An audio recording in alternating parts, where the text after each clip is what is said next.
Okay, okay, there we go. Okay, sorry about that. That's Okay, so go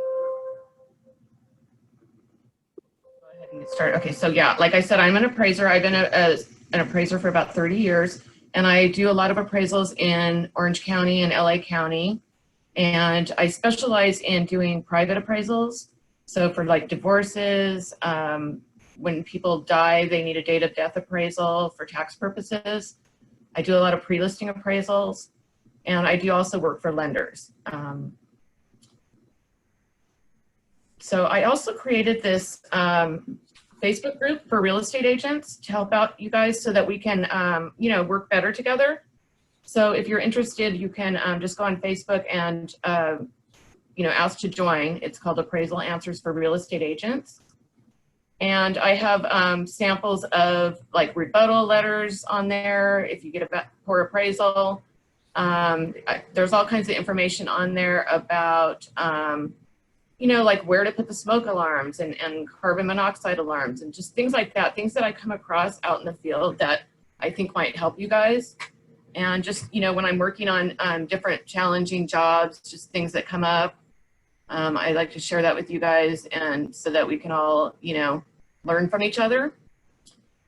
So, and the reason why I created the CMA class for you guys is because of these PIWs. Do you guys know what that is? no. You guys are muted. So, okay, so PIW, what it is an appraisal waiver. So there's a lot of this going on. I'm hearing some loan officers saying that like 50% of their appraisals are getting waived. So there's no appraisal being done. So also now with COVID, there's a lot of exterior only inspections.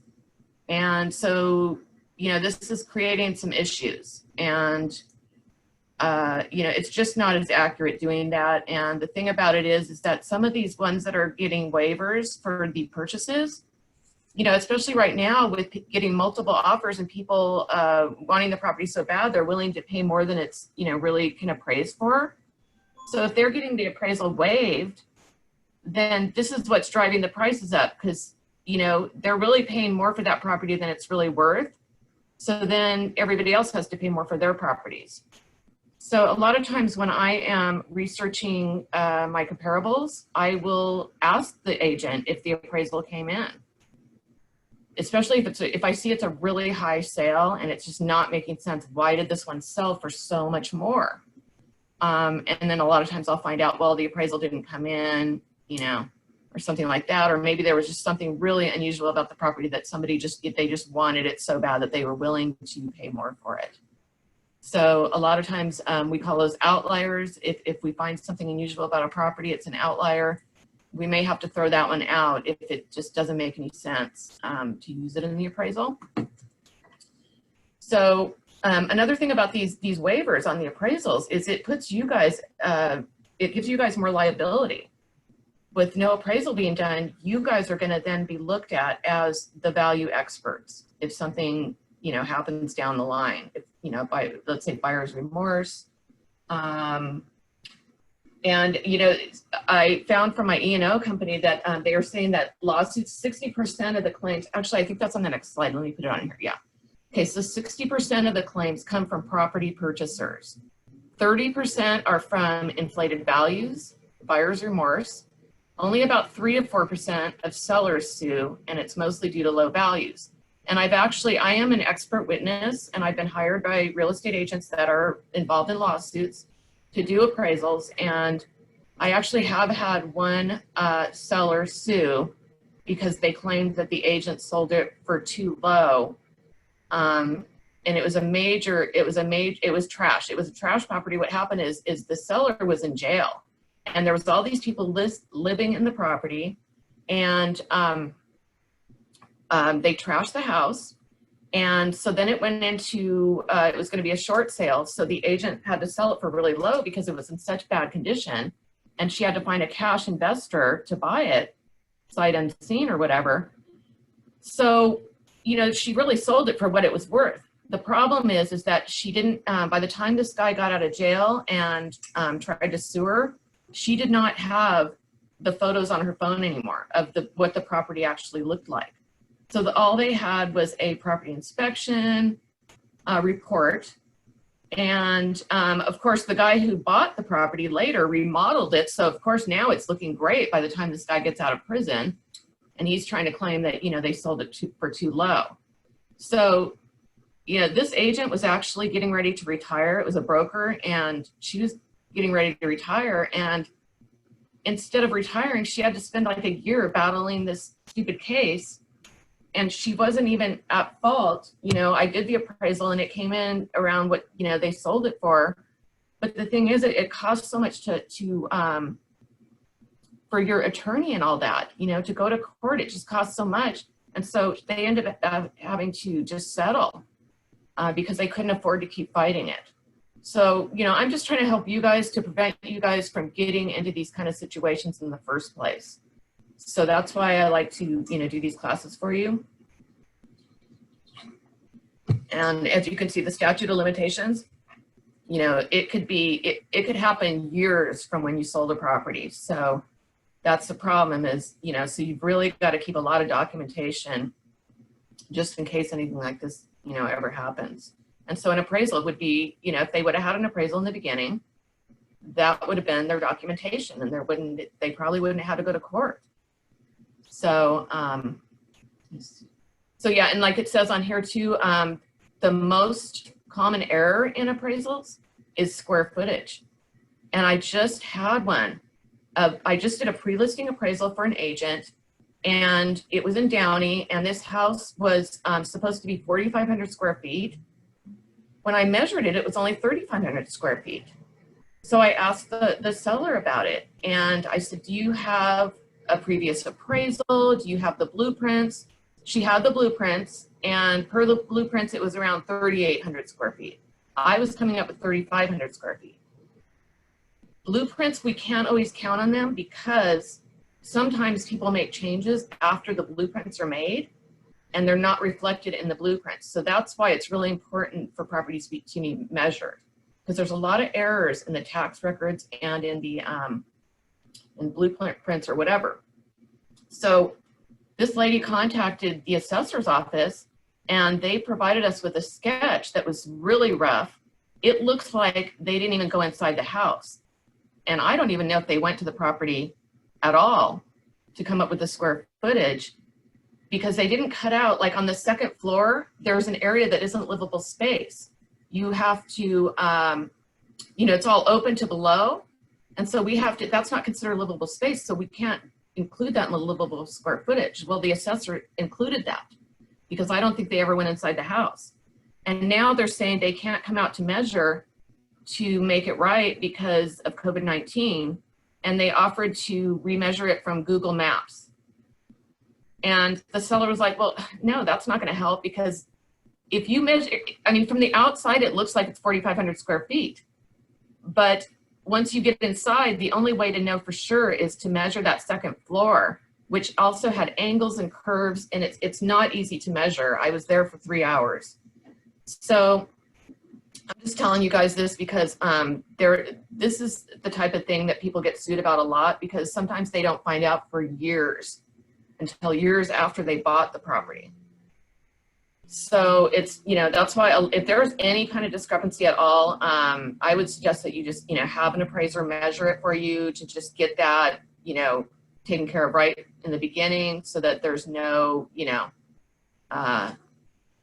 no possibility of somebody coming back to you for, you know, misrepresenting the size of the home.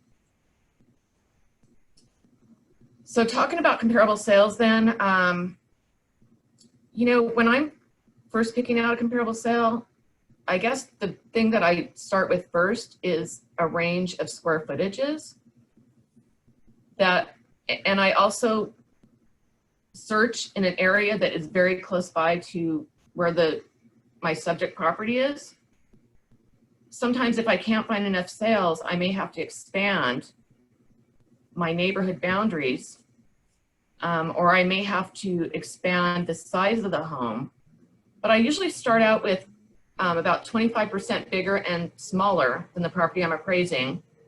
And I may get too many comparables, and that's fine. I'd rather get too many than not enough. So then I can then narrow it down from there. But I don't want to miss a property that might be like across the street that, you know, maybe it's not super similar in size, but it's across the street. And, you know, I want to know about everything that's happening nearby, just in case. So I would say, you know, your neighborhood is going to be your most important. That's, but you can't always find comparables that are similar in size, especially let's say it's overbuilt for the area. You may have to go farther away to get the comparables. Also, if it's, let's say it's sometimes it's an older home in an area where most of the homes are newer. So I may have to go farther away to get an older home.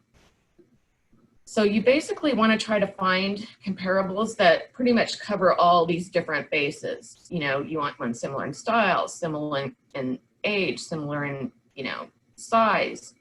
You know, some neighborhoods are very conforming, like let's say Lakewood, California. It's like, you know, tract homes where, you know, the sizes are very consistent. So it's not that hard to find comparables. But then in Long Beach, there's a lot of really diverse areas where you know, the houses are so custom and lot sizes can really vary and all that. And so it makes it a little bit more complicated when you're searching. Lot size really isn't that big of a factor, but if I'm appraising something with a really small lot size or a really large lot size, I definitely want to make sure that I try to find something that has a similar lot size to them. Because you want to, what we're trying to show to the lender is that there's market acceptance for that small lot size or whatever it is, or that older home, or, you know, let's say it's smaller home than typical in the neighborhood. We want to show market acceptance for that. And the only way to show that is to show that people are buying those types of homes. So the least important is the amenities. And the reason why the amenities are the least important is because that's something that can be changed. We have something called principle of substitution, which I think is actually on a later slide. But it's basically, you know, if somebody can buy, if there's two identical properties and one is overly improved and the other one hasn't been improved, but they can get it for much cheaper and then they can do the improvements the way they want to, they might be more likely to buy that one for cheaper because maybe the improvements that were done to the one, the over improved one, aren't necessarily improvements that they, you know, want. It might not be their style or whatever it is. So, you know, you don't always get, what we always say in our industry is cost does not equal value. So a lot of times people put all these improvements in their home and they think they're going to get all that back out in the value, and it doesn't work that way. People aren't willing to pay 100% in the resale market for improvements that you do. So, Deborah, one quick question. Can we ask questions as you go, or maybe at the end? yes, that's what I said. You guys can unmute yourself, and please, I would like it to be a discussion. I want you guys to, Great. you know, ask me. Generally, cost value is determined by square footage and neighborhood. Is that the predominant two things? All things being equal, it's size and neighborhood, right? Right. I mean, that's really what you want to focus in at first. Anything unusual about the property, you need to find a comparable that has that unusual feature. Justify it, right? Yeah. So that I think is coming up in another slide. So one thing too I want to stress is the zoning. Zoning is one thing that it seems to be overlooked by real estate agents sometimes. And, you know, if we have something with an unusual zoning, we have to make sure that we get a comparable sale that also has that zoning. Like sometimes you'll find a residential property with commercial, it's in a commercial zone. So we need to find another residential property also in a commercial zone. And sometimes we might have to go a little farther away to get that, or we might have to go farther back in time. It might be an older sale, but we need to show market acceptance for that. So, you know, I notice a lot of times when real estate agents provide me with comps, sometimes let's say it's a 3-bedroom, they'll only give me 3-bedroom comparables. Well, when I'm pulling my comparables, I don't just focus on bedroom, Because the thing about that is there's so many errors in the MLS as far as bedroom count, because sometimes, you know, the home's been altered. Let's say, you know, in tax records, it's 4-bedroom, but they've turned it into a 3-bedroom. Or, you know, let's say, excuse me, you know, there's these bedrooms where you have to walk through one to get to another. It's like a tandem bedroom. So with something like that, that's a functional inadequacy in the floor plan. And that's not something that's easy to find a comparable of. So a lot of times what we will do is just consider a room like that a den. But the real estate agent may have put it in the MLS as a bedroom. So what I'm getting at is I don't just focus on bedroom count because, you know, until I start doing all the research and verifying everything, I don't really know if what the real estate agents are putting in there in the MLS is accurate at all. So I don't want to exclude something that might turn out to be a good comp. So even I see this a lot with 2-bedrooms. The difference between a value of a 2-bedroom and a 3-bedroom home can make a big difference. But I do not, when I'm pulling my comps for 2 bedrooms, I may start out just pulling 2 bedrooms in the beginning, but I also want to check and see what I can find for 3 bedrooms, because sometimes the agent will call it a 3-bedroom when it's really a 2-bedroom, and I don't want to miss that sale. So that's why it's really important. Don't just, you know, focus just on bedrooms or anything like that. It's really just mostly living area. But the problem with that too is a lot of real estate agents will include, let's say it has an ADU or it has a guest area.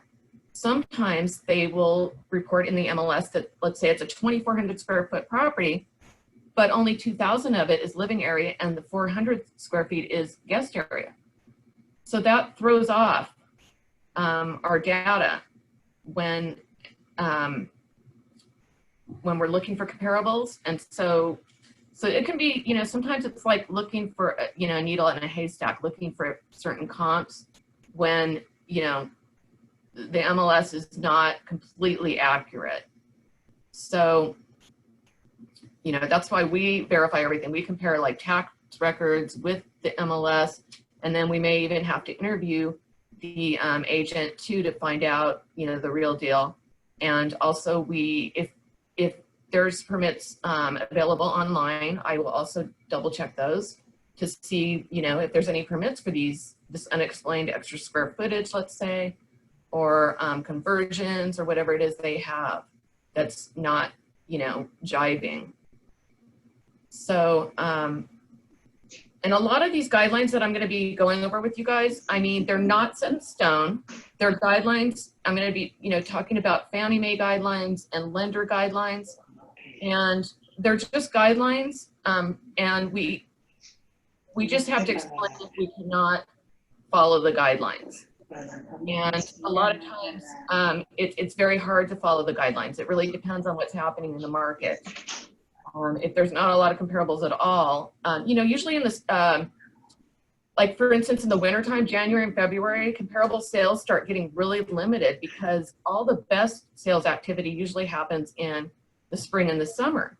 So by January, you know, by winter time, those sales get kind of old and we really don't have a lot of comparables to choose from. But so we have to then look at ones that are in escrow and things like that, and maybe go back in time and then make a time. Yeah, how come? To the paper. Hey, Rosie? I have a question on the ADU unit, especially in Long Beach. Sometimes you don't find that many to compare. So how would you compare to you have an ADU unit that is permitted, and then you find you don't find comparables in the near area? Okay, so here's the thing about ADUs. Like, I can do a whole class just on ADUs. They're pretty complicated. And the thing about it is that most of them are not permitted. So it makes it really hard if yours is permitted to find a comparable that has a permitted ADU. Most people, you know, it might be advertised as an ADU. Like, let's say I get an assignment and, you know, it's a purchase and in the MLS it says it has an ADU. Well, come to find out, you know, I checked the permits and it's really was only, it was only permitted as a rumpus room. And rumpus rooms in Long Beach are typically, you know, they were only allowed to have a half bath and no bathing facility. So I have to appraise it at what it's legal. I have to appraise it at what the zoning permits and what it is legally permitted as. So I would only be giving it value as a rumpus room. So have you had any properties with ADUs? Have any of you had any properties with ADUs that were actually permitted? Yeah, I made an offer on one. I didn't get it, but it's supposed to have been permitted. And then I have one listing right now where it's not permitted, but I did explain that it's AD unit, but it's not permitted. Right. So, you know, I think, you know, it's gotten complicated because what happened is, you know, the city started allowing the ADUs, but they were making it, it was taking too long to get them permitted. And, you know, they just weren't making it easy for people to, you know, legally permit these ADUs. They were making it expensive and it was taking too long. So that's why the state came in and started changing things so that the cities would have to be more cooperative because we do have a shortage of low-income housing. So, but even though the state has come in and made, you know, loosened up the guidelines as far as ADUs go, you still have to get them permitted with the city. And I think a lot of people don't realize that. They think that they're just grandfathered in because now the state is saying that, you know, they've loosened up the guidelines and everything. But the state is just doing it just to try to get the cities to cooperate more. And I have heard that the prices for the permits have gone down in Long Beach, and they're also more, it's more tied to what the square footage of the property is. And they're making it so that, you know, that it only takes like 60 days to get the permit. Now the state is also doing this thing where they'll give you 5 years to, let's say you go to the city and you say, yeah, I want to make this ADU legal. So the city's got to come out and tell you what needs to be done to make it legal. So the state is, I think it's like a 5-year, they're giving you 5 years to make it legal. But so a lot of these ADU state guidelines, they're temporary. Because I think what they're doing is they're just trying to see if they can, you know, they want to see what the impact of all this is going to be. Because if you think about it, having more density in the neighborhood, you know, there's going to be more parking problems because people are going to start converting, you know, they can now convert garages to ADUs and they won't have to replace the parking. So in the, you know, I mean, right now, you know, the laws that they have now can change at any time is what I'm trying to say. So anyways, it's complicated. Like I said, every city has their own rules for the ADUs. And so yeah, it's real hard to give value for ADUs because like I said, they're usually not permitted. And in the beginning, they were only allowing ADUs. If you had an ADU, you had to occupy at least one of the units. You could either occupy the ADU or the main residence. Well, now the state has come in and said that now they can be non-owner occupied. So this is, you know, making it to where we can possibly compare them with, you know, duplexes and stuff like that, as long as the duplex is, you know, has similar size main residence and, you know, a smaller unit. So anyways, I don't know if I answered your question, but like I said, ADUs are really, you know, they're very expensive to build and you don't really get that much value back in the resale market. It's really just all about what income you're going to get. It's, you know, people do it mainly to help them pay their mortgage, or maybe they have, you know, Yes. family members they want to live there, stuff like that. So it's really for your own use. It's really not like you're going to get a lot of value back out of it, because a brand new one can cost over $100,000, and there's no we can Me just. too. Me too. What's that? Would you? That's a lot of money. Yeah. So yeah, it can take a long time to recapture, that investment in the market, So if somebody's going to do an investment like that, hopefully they're, planning on staying there for a long time.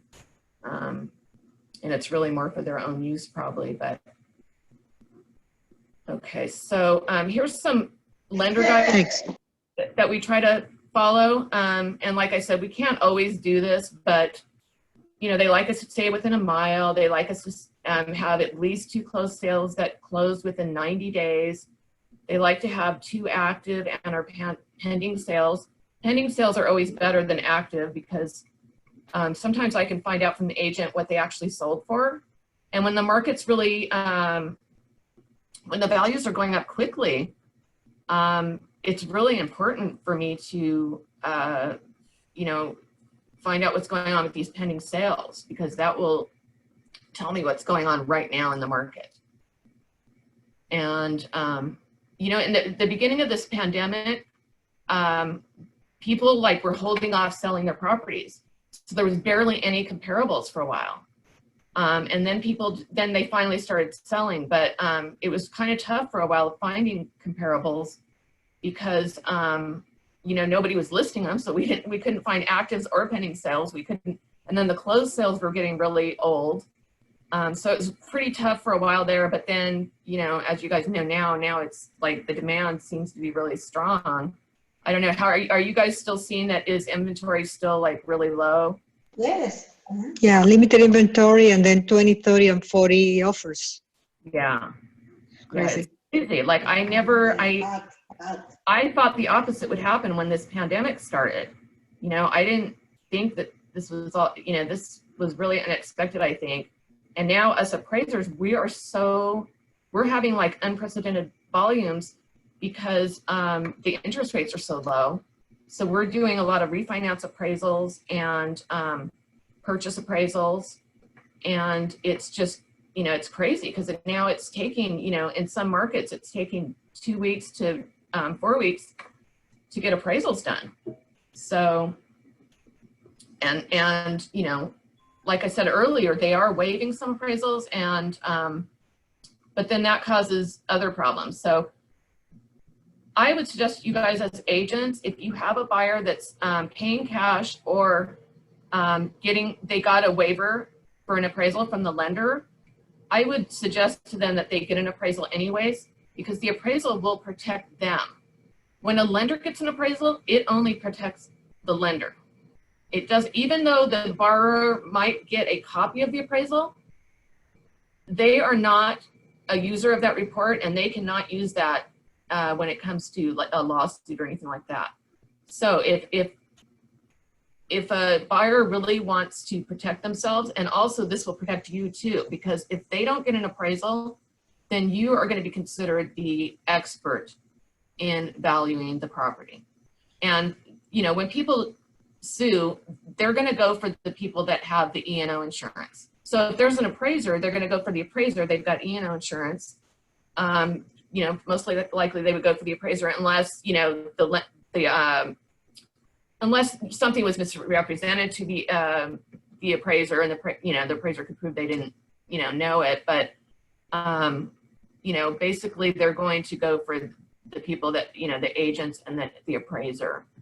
So let's see what else. So we have a cash buyer and he decided not to do an appraiser. Would you write and send them something written indicating that they should be advised to get an appraiser? So in case something happens in the future? Okay. Yeah, I would. All right. I would. Just to All right. Thank you. Yeah. Yeah, All right. because, Good to know. if they have buyer's remorse later and then, they try to claim that you didn't advise them of that,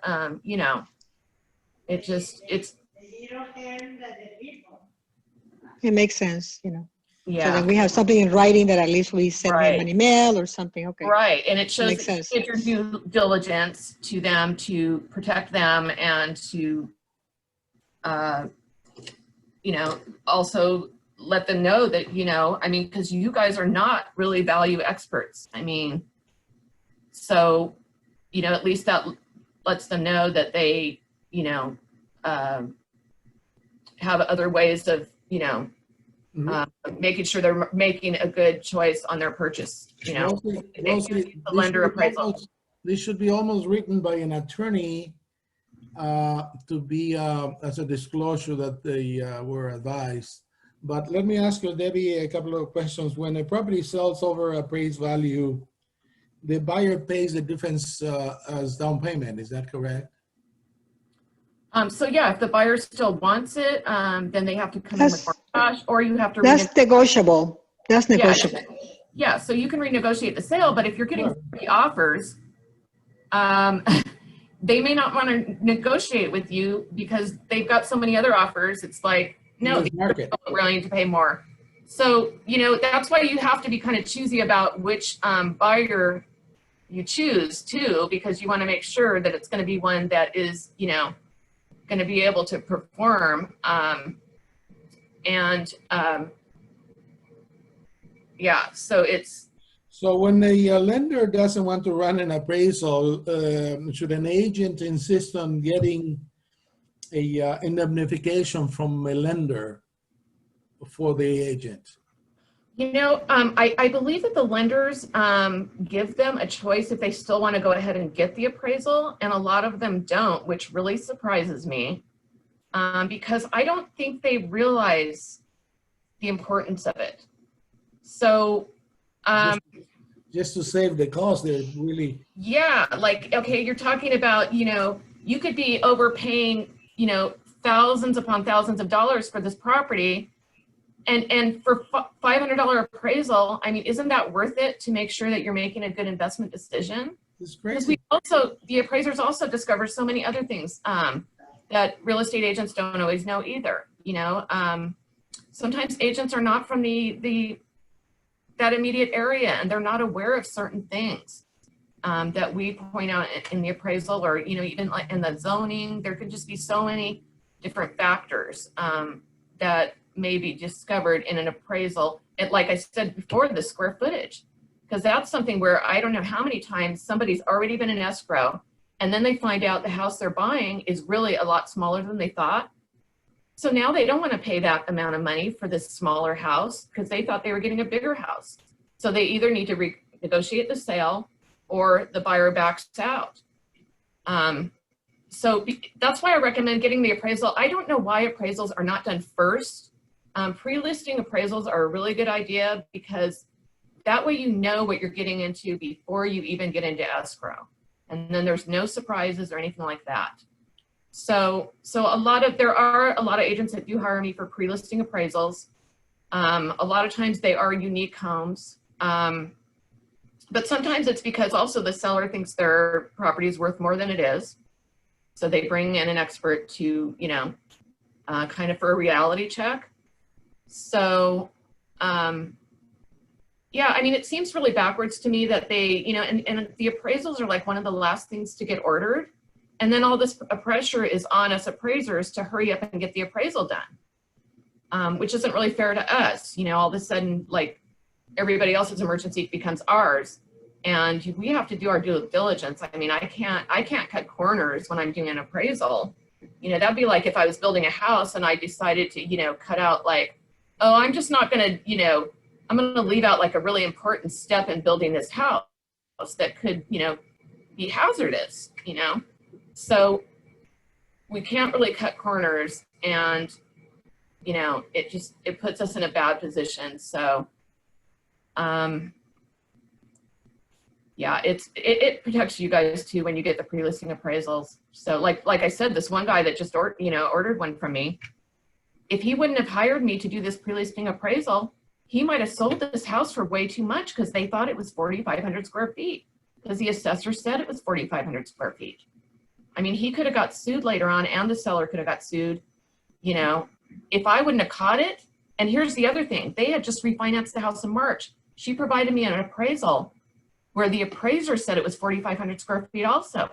He did the same thing the assessor did. And I think it's because he either didn't know how to measure angles and curves, or he was in a hurry and didn't realize till later that his square footage wasn't matching the assessor.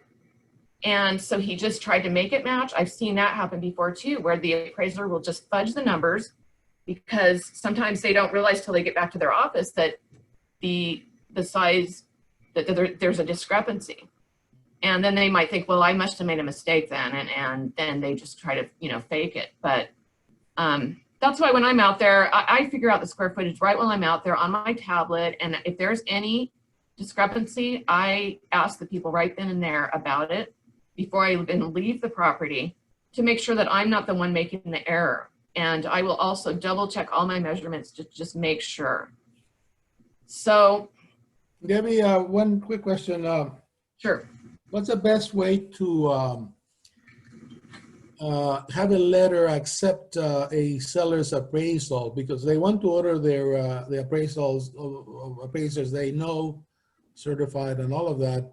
But if a seller wants to make provides an appraisal, the lender may want to run their own and charge the buyer again. Right, The seller, right. the seller. And they will, because the thing is that when I do private appraisals for people, they are on a different form. It is not on a lender form. So, but let's say I'm approved with that lender. Sometimes the lender will let me go ahead and do a new appraisal on the lender form. But yeah, most times the lender is going to pick their own. But see, usually, a lot of times what I see is either the seller will pay me for the pre-listing appraisal, or most times it's the agent. And then the buyer is the one that's going to have to pay for the appraisal for the lender. So, Oh, I see. I wasn't thinking correctly. So the buyer pays actually the lender. right, The seller to make sure he has the right right, figures in the value. yeah, I see. That's not too bad. I was thinking the buyer paid twice. No. yeah. It's So a little bit of it's worth for both of them actually to do it. yeah, I mean, like I said, I wish that things weren't so backwards, and that, an appraisal was done in the very beginning, and it could be used for, everybody. But, unfortunately, that's just not how how it works. And like I said, when I do it for a lender, it's on a completely different form, and it is only for that lender's use. And when I do a private appraisal, it is for the client that hired me. It's who paid me for the appraisal. That is who my client is, and it protects them. So yeah, it's kind of, and a lot of people don't realize that. They don't realize that the lender appraisals do not protect them. But it says I don't think most people even read the appraisals, to be honest with you. We put so much work into these appraisals, and all people look at is the number. They look at the value, and that's about it. But there's a lot more that you should be looking at in appraisals. I mean, I see a lot of red flags in appraisals. When I look at other people's appraisals, I see some crazy stuff from appraisers that, just are doing too much volume and not, either they don't have the experience, or they're just going too fast and miss stuff, or, maybe they're unethical. I don't know. It's crazy, the stuff I see, but.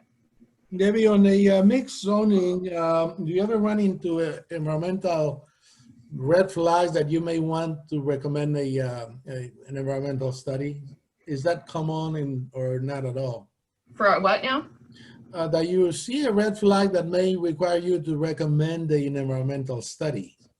Yeah, I think because your experience more with commercial, there's probably a lot more of that environmental study. No, in every case you want to do. In every case you want to do. Okay, right. So, but in that's residential, you don't run into that, or it shouldn't. It's not typical for residential, no. Even if it's a commercial residential zoning. No, but if I see anything unusual, I will recommend a licensed professional to check it out. Like, let's say I see a lot of termite damage. And some of these sales are supposed to be no termite, right? But there's all this termite damage. Oh. Like I just had a duplex recently where it was supposed to be being sold without termite. Well, I saw like some, signs of water leaks on the ceiling. Also, the roof looked older, and it didn't look like it was like, I don't know, it just didn't look like it was matching upright. It looked like it was lifting up and stuff in this one corner. And so I asked for a, roof certification. Well, I'm sorry, that was the roof. Okay, so the roof, they ended up having to get a whole new roof because of that. It needed a whole new roof. And if I wouldn't have asked for an expert, they wouldn't have caught that. This guy he was buying this property for so much and it needed a roof. And then also under the house, this was an FHA appraisal. So we have to take pictures underneath the house in the crawl space area. Well, there wasn't a secure crawl space screen. And so there was a cat that kept going in and out of underneath the crawl area. So with FHA, they have to have a secure crawl space screen because, they don't want rodents going under there and they don't want to have like an infestation underneath the house. So, that was one of the things I had to recommend is that they, put a permanent, cover on the crawl space so that animals can't get under there. And there was like a lot of debris under there and everything. And I thought I saw like some termite droppings. So when I asked for the termite and it turns out that the seller was aware that it needed termite work. They had gotten a termite inspection and they didn't do the repairs. So, and they didn't disclose that either. So, the selling agent was pretty upset about that, Like they say, buyers are liars and so are sellers. Buyers are liars and so are sellers. He has to disclose that, and obviously he wasn't. Yeah. Once you find out, then you're on the hook. You have to disclose, but not everyone believes that. Right. So, but I think the listing agent was aware of it and she didn't disclose it. I mean, don't you guys have to disclose stuff like that?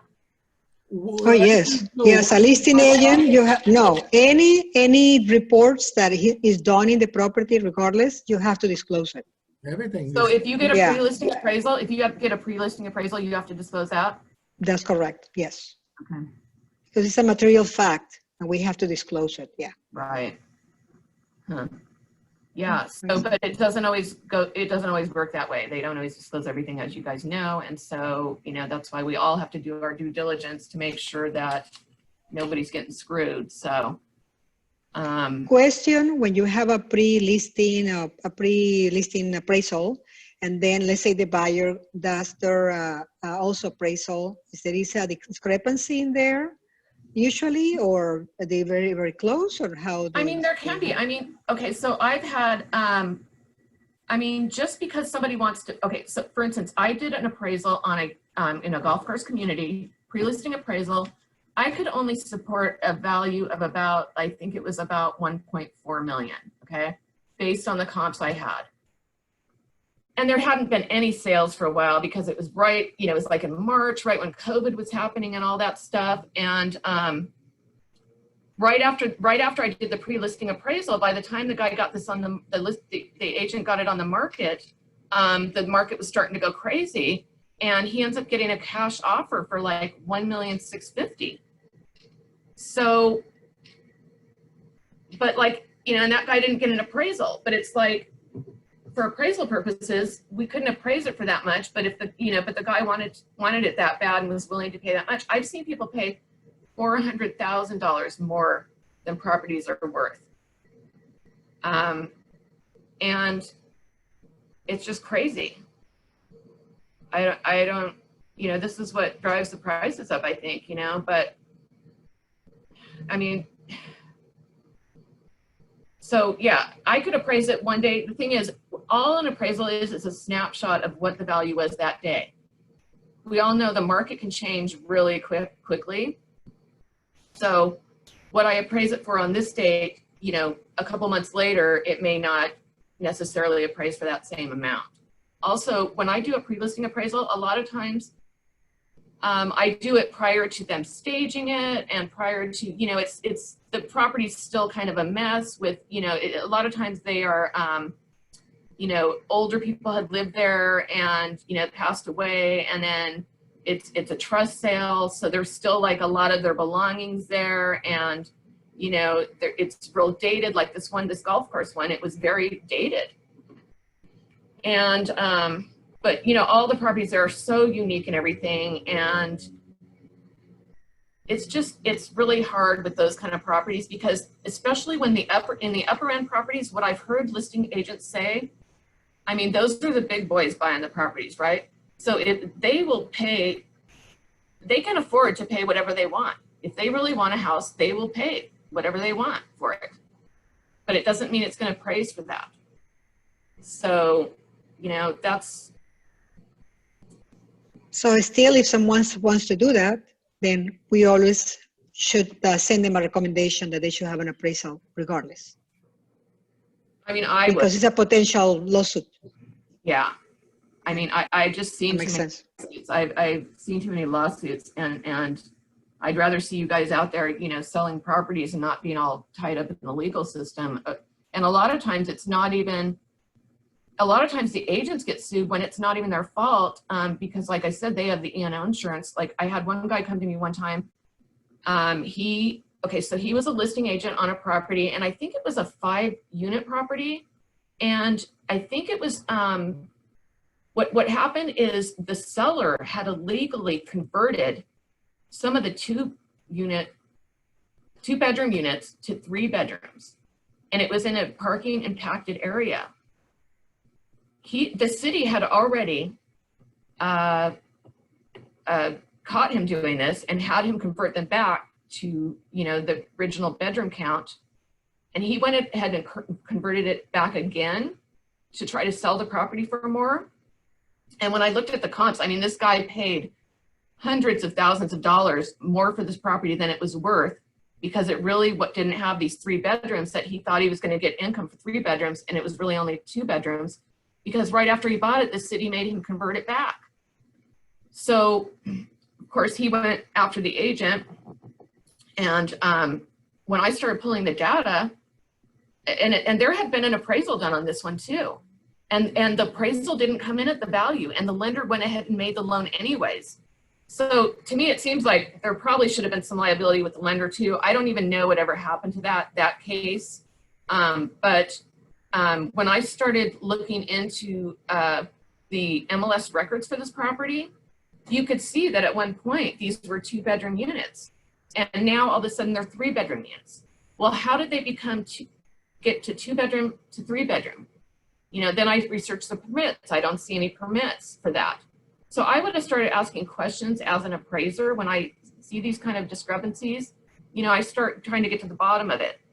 When the agent went to the city after he was getting sued, he went to the city and he did find that the guy had what do you call it when they, you know, when the city discovers that you, I don't know, there was some kind of action from the city against him, but that's not something that, you know, we would normally find out unless we go to the city in person and find out if there's any, I can't remember the word for it, violations, like a violation on the property.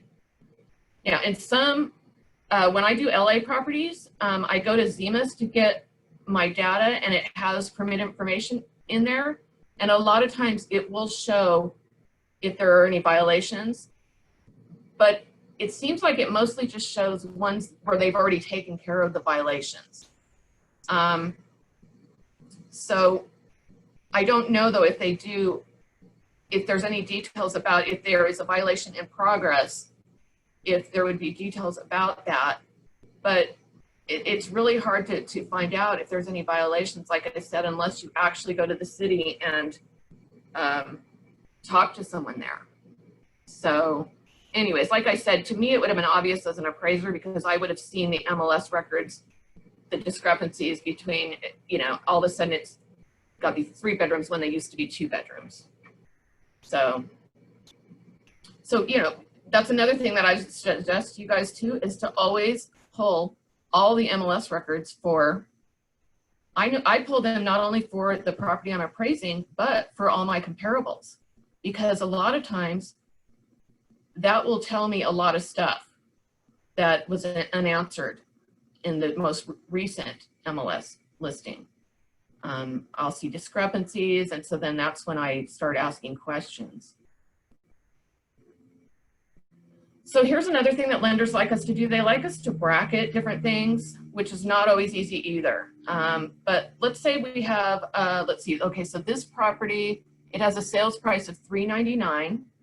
And so I had to try to make sure that I found sales that actually, what their actual sales price was, you know, something below and something above. Okay, they don't like theirs to be, a lender doesn't want their property to be the highest priced property out there. They also want you to bracket the lot square footage, the age if possible, and the square footage. It's not always possible to do, and so we just have to explain why we couldn't do it. Especially on smaller properties, it's going to be really hard for you to bracket to try to find a home smaller than yours when yours is already one of the smallest homes in the area. So it's kind of obvious, but a lot of times, you know, the lender does want an explanation. But so this is just another example of, you know, one of the guidelines that can be a little bit tough for us to meet. It can, you know, sometimes I have to throw in comps that really aren't the best comps just to try to meet these guidelines. So it really, and lenders, some lenders are more strict than others. And some lenders, so there's these lender overlays, which are guidelines on top of what the Fannie Mae guidelines are. And some lenders have, you know, really strict guidelines more than others. So it can really depend on the lender. Let's see here. So one thing I noticed is that a lot of agents talk about price per square foot. But as appraisers, we don't even pay attention to price per square foot because you could have two different properties that are completely different. You could have like a mansion that has the same price per square footage that like 1,000 square foot home in the same neighborhood is going for. And those are not in, those are completely different buyers. Those aren't comparable. And I've actually had an agent provide me with comps like that. I was doing this overbuilt home in Downey, and you know, most of the homes were 1,000 square feet in the area, but this one was like 5,000 square feet. And she gave me comps that were 1,000 square feet and these older homes. And this was like a newer, you know, home that was 5,000 square feet. And I tried to explain to her, I can't use comparables that are 1,000 square feet. She's like, but it has the same price per square footage. It supports the price per square footage that this property is selling for. And, you know, I just explained to her, you know, we can't do that because, you know, it's just apples and oranges. So, like I said, the main thing I look at when I first get an assignment is I'm going to be looking at the size of the house. I'm going to be looking at the condition. Let's say it's, you know, got a number of garages that isn't common for the area. I'm going to try to find comps that have that number of garages. So I've got to look at all the features, and sometimes there's surprises when we show up to a property. Sometimes not everything is disclosed in the MLS. So I actually send property questionnaires to, when I'm doing appraisals, I send them to the people that are hiring me, these questionnaires that, so I can get more details about the house and confirm, you know, as much as possible. Not everybody fills them out and gives them back to me, and not everybody knows all the answers. And so sometimes there's still surprises. But for instance, like let's say you have an ADU and that wasn't even in the MLS that it had an ADU. And then I show up to the property and there's this ADU. Well, now I've got to I had already pulled my comps before I got to the property, and I don't have any comps with ADUs because I didn't know there was an ADU. So now I've got to pull all new comps.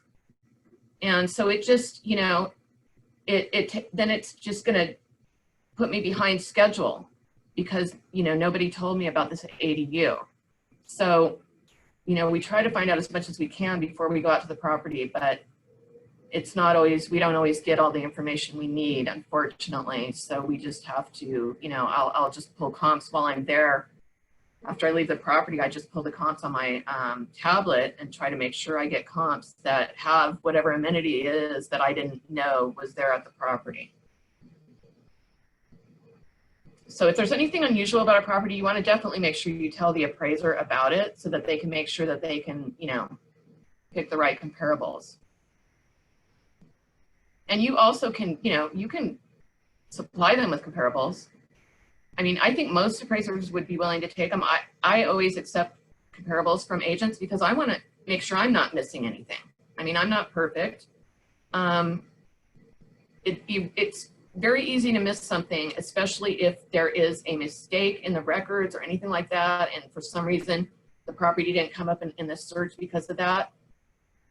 I don't know how you guys pull your comparables, but I try to never pull them by area because sometimes listing agents do not even know what area the property's in, or they put it in the wrong area.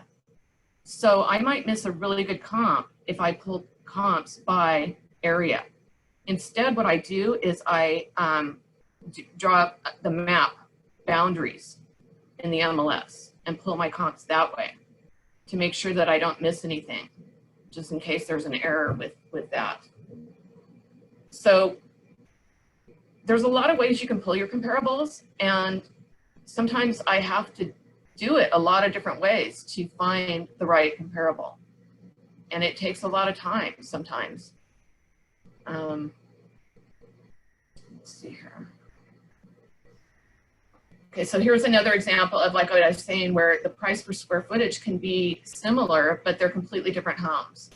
Like this one has a pool and it's a smaller home. And this one, and this is like a traditional style home, the one on the bottom. The top one is a Spanish style, and it's an older home. So, but they sold for really different prices, $755 and $920. So that's why the price per square footage, that's just an example of, you know, why that doesn't work. So another thing that lenders don't like us to do is they don't like us to cross natural boundaries or man-made boundaries. So like freeways, if we're gonna get a comp on another side of a freeway, we have to explain that. And another thing is too, like I live over here in Cal Heights, which is a historical district. This is in Long Beach. And even though this area is very close by, they go for way higher price over here because there is a golf course up above here. So these homes are on like bigger lots, and they're just more custom and bigger homes. So they do sell for a lot more. So if I'm doing an appraisal over here, I try not to go over here to use a comp. And same with if I'm appraising here, I try not to go over here. But sometimes I have to if I'm looking for a comparable that has a certain amenity that I'm trying to show market acceptance for. Now, some of these neighborhoods, they could be comparable even though you cross a freeway. Like there is a neighborhood over here called Lincoln Village, and it's really there's a common type of property over there where it's on a small lot and it's a 2-story home on a small lot. And there's not a lot of turnover in this neighborhood. So sometimes I can't find enough comparable sales in here. So then I go down here, which is a pretty comparable neighborhood, and I can find the same type of properties because whoever built these 2-story homes on these small lots, it's like they built them in both neighborhoods. And so they're pretty comparable. But I try not to get too many on the other side of the freeway. I try to get as many as I can right in the same neighborhood. But if you have to get, 1 or 2 on the other side, and it's for a good reason, then that's acceptable. So, and like this neighborhood goes for a lot less than these neighborhoods. So it's just amazing how, they're pretty close by, but the prices are really different. Question on that, like for instance, sometimes I see properties that are in Long Beach but are close to Lakewood, and I'm unable to find any in that area in Long Beach but has I can find in Lakewood. So how do you handle that? Well, I try not to ever go into another city unless I have to. I mean, Long Beach and Lakewood, the prices can be really different. Usually I find plenty of, if I'm doing, you said the property's in Long Beach and you got to go to Lakewood to comp, or it's Lakewood? It's like, it's the border with Long Beach and Lakewood. Maybe like a block. Yeah. I mean, there are some instances where the comparables are better in the neighboring city, or more like the property in the neighboring city than they are in the actual city the property is located in. I don't see that a lot in the Long Beach and Lakewood border. I don't usually have to go out of the city for Lakewood or Long Beach, but some smaller cities in the area, if they're on the borderline, sometimes I will have to use comps that are, in the other city, but I try not to use too many in that other city. So for instance, sometimes there's cities that around Cerritos that are bordered to Cerritos. And sometimes I have to go into Cerritos to get comps, but Cerritos definitely a lot of times sells for much more than what the comps in the bordering cities sell for. So I try not to do that if it's real obvious that they're going for a lot more. But so that's what you have to do, is just determine, is this a comparable neighborhood? They're all sharing the same community amenities and everything. It just depends though on what the buyer's perception of that market is. Some neighborhoods are considered more prestigious and people pay more for them. So if that's the case, then, that could throw the value off. But yeah, I mean, it's like I said, you can go into another city if you have to. But you don't want all your comps to be in that other city. So, and I've even had lenders like, let's say I have a really large home and I have to go far away for all the comparables that are similar in size. But sometimes lenders would actually rather have you just use the smaller size comparables and adjust for that, because they want to see, what is in that neighborhood, what is selling in that neighborhood, and is this property overbuilt for the neighborhood? They want to know about that, because that could affect the marketability of the property if your home is overbuilt for the area.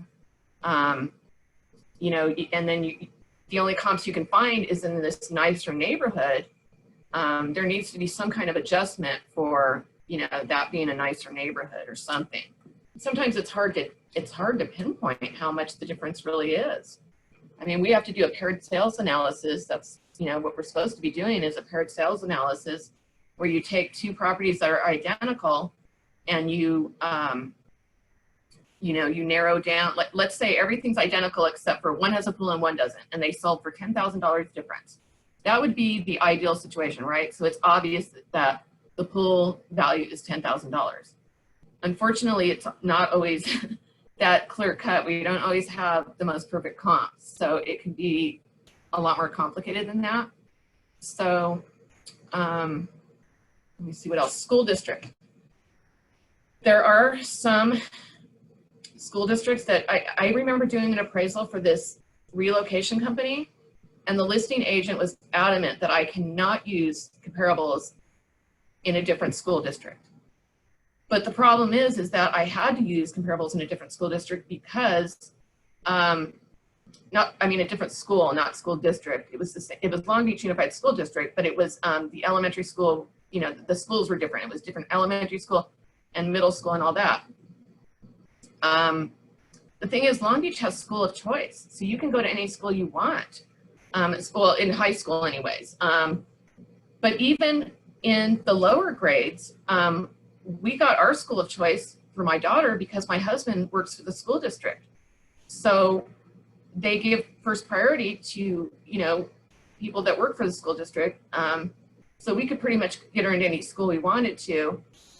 So for us, school district isn't, that would not be a buying decision for us with a property. And then, or it might be an older couple that has no, they don't have kids, so they don't care about schools. So, I try to stay within the same school district, but I don't think there's a problem in, using comparables that are, you know, from another school district, especially if it's a unique property. So I don't know, I felt like that agent was just being really hung up on, like, I can't use these other comparables because it's different schools, you know, but you know, there was no other way to really appraise the property without doing that, because it was kind of over improved, and it was in an area where there was a lot of like 1-car garages, and this one I think had a 2-car garage. So that's another thing, is some of these in those areas where, you know, they only have a 1-car garage, sometimes those go for a lot less, because people, you know, they want a bigger garage, and there's no way to make a bigger garage on the lot. So sometimes that can be, you know, I try not to compare those homes to each other unless I have to also, but let's see here, what else? Okay, so I've had to go back as far as 3 years also for comparable sales. I've had some really unique properties. For instance, I had I had a listing agent. She hired me to do an appraisal for a property that this contractor, he had bought a property that was like a shack, okay? And it was on the corner of PCH in Long Beach. And it was in a pretty nice neighborhood. And it was very close to a really expensive neighborhood. He thought he was going to, so he was going to build a brand new house, and he thought it should be valued the same as what the more prestigious neighborhood was to the north of him. And so she hired me because she said, you know, I don't want him to over improve this property and not get his money back. So when I appraised the property, so it was going to be a brand new house. So I had to appraise the property as if it was already built. So I had to, you know, get the plans and all that and appraise it as if it was already built. And it was really hard to find in that neighborhood one that was on the corner of PCH. I ended up finding a property that was a newer home that had sold within the last 3 years that was on a corner of PCH in that same neighborhood. So I was able to go to find out what the median prices had done between when that was built and when I was doing the appraisal, and make adjustments. It was just another form of support that I could put in the report showing that the value that I was coming in at was also supported by me doing that. I don't know if I'm making sense, but so when we go back 3 years in time, the way that I do that, an easy way to do it is I go into Spark. I think it's called Spark. Let me see if I have it in here. Okay, yeah, it's, let me see. Oh, InfoSparks. Okay, so InfoSparks, you can go back 3 years and use this bar chart. So InfoSparks is in our MLS. Have any of you guys used it? No, I haven't. Okay, yeah, I find most agents don't even know about this. So that this is a good way to, if you have to use a really old comp, to try to find out what your time adjustment should be as far as how much has the market appreciated or how much has it declined since this comparable sale occurred. So with the bar charts, you can go back 3 years, and if you use these line graphs, you can go back as far as the data exists, which I can't remember. I think it only goes back 10 years or something like that. But what's really helpful about this is you can pinpoint an exact date, what the median prices were going for, and you can pick the range of square footage that you want it to pull. You can also compare two different neighborhoods to each other. Let's say you have a buyer that they're interested in a couple different neighborhoods. They're willing to, there's a couple different ones that are acceptable to them. You can go in here and pull comps from those two different neighborhoods and compare them. So this is just, I love this tool because it's very easy for me to go in there and see. I also do these appraisals where sometimes people passed away years ago and they didn't know that they were supposed to get an appraisal as of the date of death for tax purposes. So now years later, they've got to get this appraisal. And so I've got to go back in time and I've got to try to figure out what was going on in the market back then. Because I need to know, were prices increasing? Were they declining? What was going on? You know, was there a lot of short sales back then? So this is how I, you know, find out that kind of stuff. So anyways, and you can go in there, there's a tutorial in there. I would recommend going in there and doing the little tutorial. It doesn't take very long, but I think you might find that pretty useful for finding comparables and finding out what's going on in the market. Let me see here, what else? So when you have a listing that is in a historical area, do you use something like that as well? So I do specialize in historical neighborhoods. I live in one, and you know, the one I live in is a really big historical neighborhood. It's Cal Heights, so there's usually plenty of comps within the historical district. Sometimes I will have to get maybe one comp outside the district, but some of the other historical districts in the city are very small. So you may have to go, you know, get some of your comps in another historical district nearby. But you definitely want to, you know, try to use as many comparables in that historical district as possible.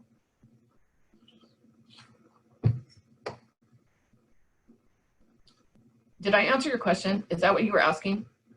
Yeah. Okay. Like, what about that property also have commercial, residential zoning? Do you have to then compare historic plus residential and commercial zoning as well? Do you have to compare what? Okay, the property is a duplex, but it's also in a commercial zoning and historic zoning. Right. So you look for comparables very similar with the same zoning. Obviously, I can see that. Yeah. And then, Yeah. but if you don't find anything, you can just go to the next one that is historic area. Right. So you might not find one that has both those features. Maybe one is in a historical neighborhood, another one is zoned commercial. I mean, we got to do the best we can to just support whatever price that, you know, we're coming up with. It's got to all make sense. But yeah, it's hard when it's a residential property that's zoned commercial. There's not that many comparables to choose from. So that can be really difficult. But I usually always can find at least one or two. And I may have to go. Now, do you do comparables like in LA, LA Mid-City? Do you handle that? Yeah. Okay. Yeah. I may ask my seller to do that, you know. So Yeah, I mean, I go all over LA County and Orange County. So. Okay. All right. I'm not sure Thank where you. we're at here. Okay, let me see here. Okay, so another thing that I do too is I analyze, let me see here. Okay, so another important thing to do is to also analyze the days on market. So on every single home that I appraise and every comparable sale that I use in a report, I pull the listing history for that property, because I want to see, has it been in escrow before? You know, like let's say it's been on the market for like, you know, a lot longer than typical. Let's say most properties are selling within 15 days, but this one's been on the market for 90 days. Well, I need to know why. You know, is there something wrong with the property? Is it, was it hard to show? Was it tied up in escrow a couple times? Was it on hold? You know, there can be all kinds of reasons, and I can usually pretty quickly figure it out myself by just pulling the listing history. Sometimes that doesn't tell me everything, and I still have to call the agent to, you know, find out the scoop on what took so long. But and a lot of times it's something that I would never know if I wouldn't have called that agent. So it's very helpful when agents, you know, do return my calls and give me the information that I need, because it can really help me understand what's going on in the market when I've got an oddball property.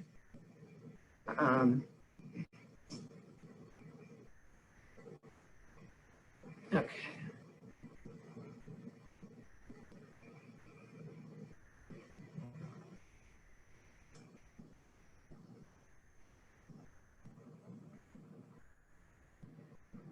So I think in this example, I was just showing that, you know, let's say I have this hypothetical situation where I'm appraising an 1,800 square foot home and it's a 4-bedroom, 3-bath. When I'm doing my MLS search, I would search for single family residences. And in this one, I put the area of Bixby Knolls because it's actually a quite large area. I might start out, I know I told you earlier that I don't usually choose my comps by area, but in this case, I started out with the area, but then I also did a search. I took the area out and I also did a search, searching, you know, map boundaries to make sure that there wasn't something I was missing. So even though it's a 4-bedroom home, I searched 3 bedrooms and up because, like I said earlier, a lot of times the bedroom count isn't accurate in the MLS anyways. So I don't want to miss a good comp. And then I would do 25% below my square footage of my home and go 25% above. I might start with that, and that's a pretty big range. And but I might get way too many comps, and so then I might kind of narrow it down to the 15% range. But I start out with a big range because I don't want to miss something that it could be. There could be a property next door that's sold, and I definitely want to know about that because, you know, the lender might, let's say I appraise it, I missed that, and then the lender asked me about it later, and I didn't know anything about it. So, you know, I definitely don't want that happening. So then after I do this type of search criteria, then I would start fine tuning. Like, let's say I'm on the house I'm appraising is on a busy street. Okay, then I need to, now I go to my map in the MLS and I try to find the ones that are on a busy street. And maybe I don't find one that's on a busy street, but maybe I find one that's backing a busy street or siding a busy street. I've got to try to find something that's got some kind of negative site influence so that I can try to support whatever adjustment I'm coming up with for that location. Now, when it's a really hot market, I find that location doesn't matter as much. And the location adjustments are going to be lower. But if the market is declining, if there's an overabundance amount of listings on the market, people are going to be more choosy, and they're not going to want ones with bad locations. So it's always changing. Sometimes agents ask me, well, what would you adjust for a pool, or what would you adjust for this or that? And there's no, like, you know, it's not like I have a list of comp adjustments that I make on all the properties I do. It's always changing, and it can really change from one neighborhood to another. So we have to really be in tune with what's going on in that neighborhood and what buyers are looking for in that neighborhood. Gosh, we're almost out of time here. I didn't realize that. Let me, let's see here.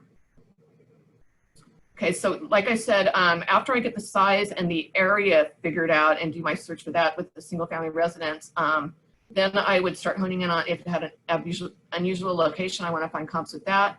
Let's say it's completely remodeled, then I've got to try to hone in on comps and make sure I've got comps that are completely remodeled also. I try to find comps that are, you know, everything in between, like a total fixer, you know, maybe average and totally improved, because sometimes homes look much nicer in the MLS pictures than they really are. So sometimes I don't know until I actually go inspect the property. You know, I might think from the MLS pictures, this thing looks really nice. And then I go out there and I find out, nah, it's not as nice as I thought. So now, you know, at least I pulled comparables that were kind of all different conditions just in case that happened. So, and then let's say it's really nice condition, but it's this one bathroom is completely dated or needs remodeled or whatever. Then you know, or let's say all the bathrooms need to be remodeled, but the kitchen is remodeled. So I want to try to find some other comparables that also have some dated baths also, or a dated kitchen or something dated in there. So.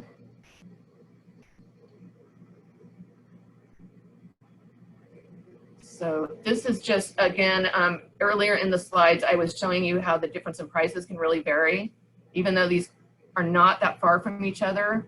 I don't know if you can see that, but these homes they're all around the same size properties, but over here they're going from 500,000 to 660, and over here they're going from 833 to 995 for similar size homes. So that's a pretty good indicator that if I'm appraising something over here, then I'm not going to want to use comparables over here, because it's obviously they're going for more over here. So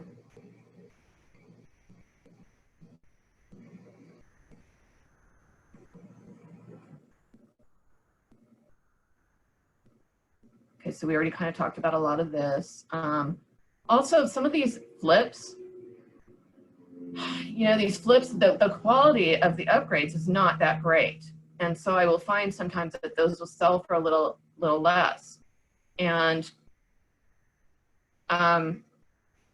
especially in a historical neighborhood, we've had some flippers in here that don't realize that you have to get the exterior improvements. You have to get them approved by the, you know, because they have to be conforming to the historical standards of the neighborhood. And so sometimes you get these people that, you know, come in and flip and they put in all this modern stuff. Like, we're not even allowed, we are constantly getting bombarded by Anderson Windows marketing our area, and Anderson Windows are not approved by the historical, in our historical district. So people don't know that though. And so sometimes, a lot of times the city doesn't find out about it till it's too late. But there was a guy across the street from me, my house, he was a flipper. He didn't know what he was doing. It was pretty obvious. And he painted the house like this Pepto-Bismol pink color. It was so ugly.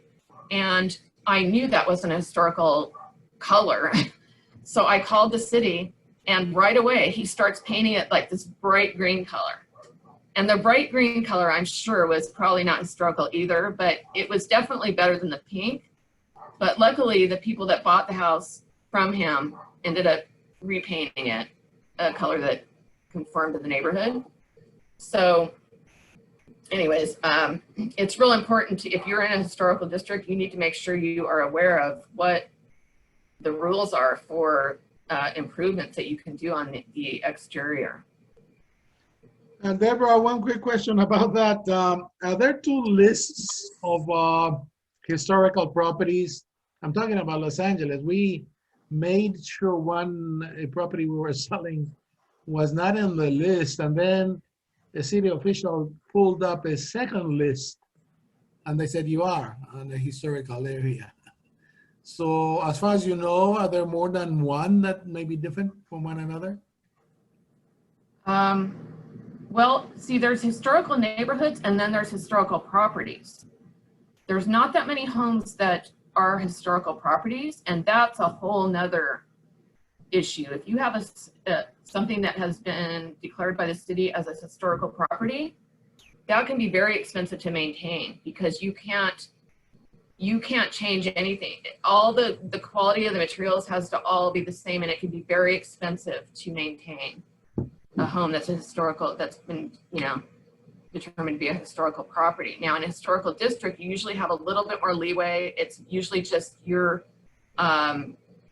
it's just the exterior improvements that you have to get approved, and then you can do whatever you want to the interior. But, you know, I personally, I like when people keep the integrity of the original. You know, in a historical district, it's really nice when people can, you know, keep it as original as possible, or, you know, even if they have to, you know, remodel it, you know, use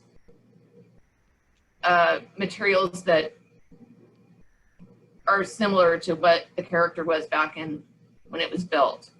Because when people like completely modernize them, I don't know, like I've seen these Spanish homes where, you know, it's been really popular to do everything like in grays, you know, white and gray and all this, right? And I saw like this Spanish home where on the outside it looked Spanish, but then you go inside and it's completely modern and doesn't look anything like a Spanish home. And to me, I just felt like they ruined this house. So, you got to be conscious of, trying to, not, But the intent is. yeah. So, I mean, because some people that might not bother them, but if somebody, there are people that are very into historical, they want a home that is true to the historical, they don't want one that's been all like upgraded to new materials and doesn't look anything like it did. And, Right. I don't know. Anyways, so let me see what else we could say here. Let's see here.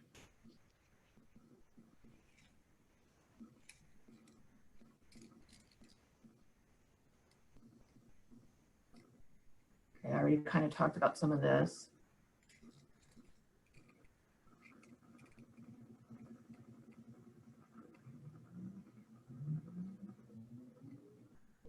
So sometimes we were talking about earlier about going to different cities.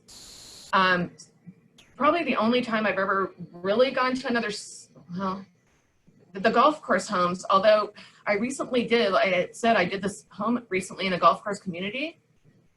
There was a time when the golf course in Long Beach and Lakewood, you could find properties that were selling for somewhat similar prices, but now, this most recent one I did, I found that the ones in Long Beach are going for so much more than the ones in Lakewood. So I couldn't even use any of the ones in Long Beach at all. In the past, there's been times where I have, but it just seems like the prices in the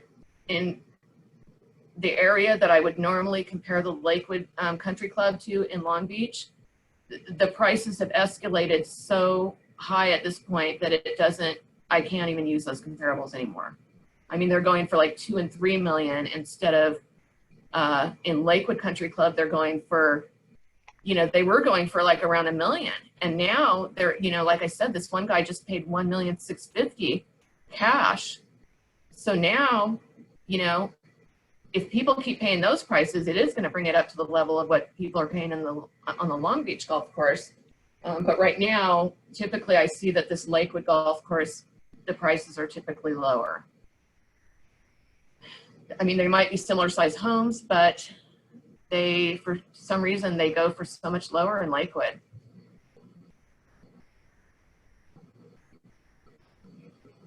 Could it be the proximity to the ocean, or why is there such a, you think? No, because the one that I'm talking about in Long Beach, it's just as far from the ocean as the Lakewood Country Club.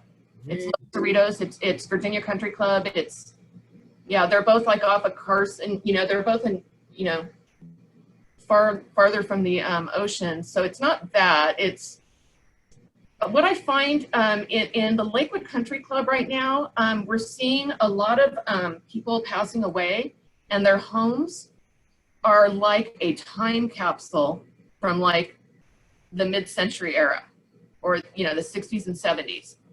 And so they haven't been updated in so long. And so I think that might be part of the reason why they're not selling for as much. So it's kind of, that neighborhood is going through transition right now, where now some younger people are starting to buy in there and fixing up these homes. So I think eventually, the prices will come up once they all start getting updated.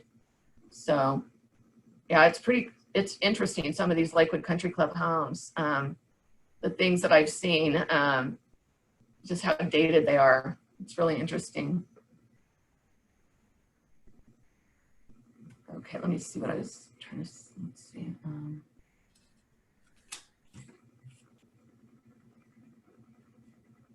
Okay, we talked about that already.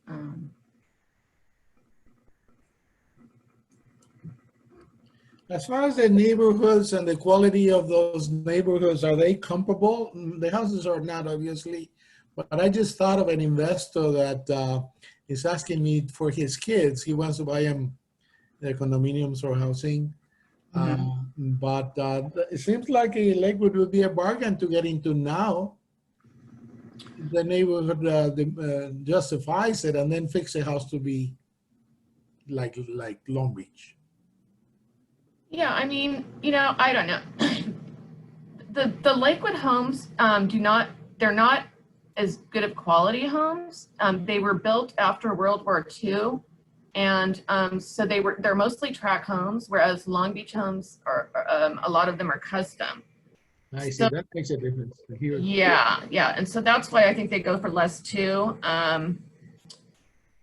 So, you know, there's some people that just, I mean, my husband, for instance, I suggested that we look in Lakewood when we were looking for a home, you know, many years ago, and he did not want to live in Lakewood. He wanted to live in Long Beach. His family's from Long Beach, and he's a carpenter, and he feels like the quality of the homes are better in Long Beach. And so that was his reasoning for not wanting to go to Lakewood. I just felt like we could get more for our money. So yeah, I think you can get more for your money in Lakewood, and you're not that far from Long Beach. So it really just all depends on what, you know, people are, what they want, what they're comfortable with, and all that. Let me just, we're running out of time, but I just want to really quickly talk about, you know, some of these improvements like pools and green improvements. You know, they don't always add that much value to the property. I've seen people spend $150,000 on solar systems, and there's no way anybody in the resale market's going to pay that much for the solar system.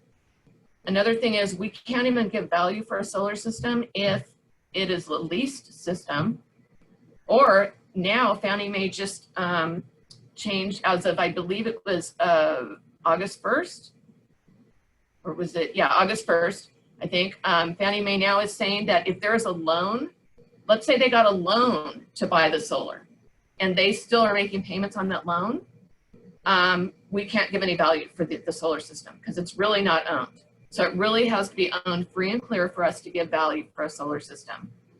So sometimes that's hard to find out.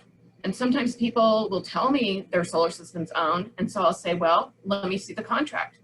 I look at the contract and it's obviously a lease. So it's really important if you get any of these homes with solar, make sure you look over the contract and find out what's going on with it. Because once it gets into escrow, if a buyer doesn't want to pay for that solar to be paid off, then sometimes the seller has to do it. And I think in most cases, that's what ends up happening. The seller ends up having to pay it off. So.